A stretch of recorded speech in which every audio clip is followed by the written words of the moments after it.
Peace. Yo, today's Supreme Mathematics is Wisdom Knowledge. Going through the Allah Power Rule month. It's April 21st, and this is your brother Power Born Allah with advice for your mind. So, when I think about today's Supreme Mathematics, wisdom is the representation of your knowledge. Knowledge is the basic foundation of all things in existence. And with that, I'm reminded of the strict discipline we have to have as life scientists, which you could say is synonymous with being a 5%er. And what that means is think about a scientist in a laboratory.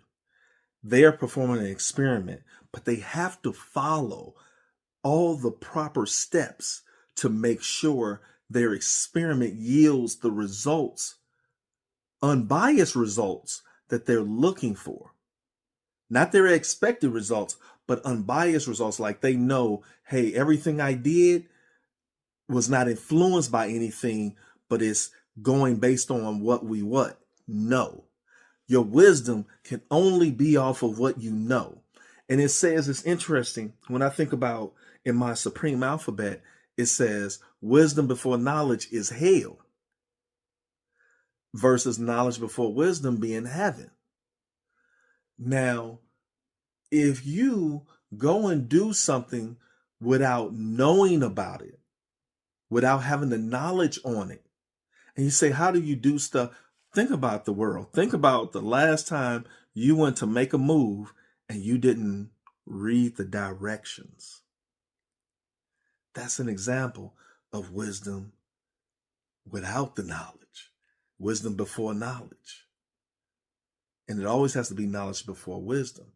However, in this case, the wisdom represents the knowledge. The wisdom has to represent what you know. You cannot get around that. And you think about this, Yaqub, an original black man who was a scientist, taught his maid devil. He taught the people that was the 59,999 that were dissatisfied.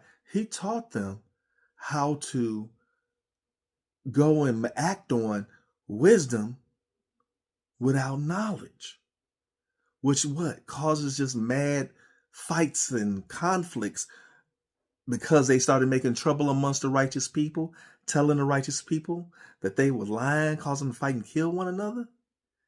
Sound familiar? If you know your lessons. You know what I'm saying? So just keep that in mind. That is a reminder that as a life scientist, you got to follow those steps. Otherwise, you're going to go through what? Hell. Peace.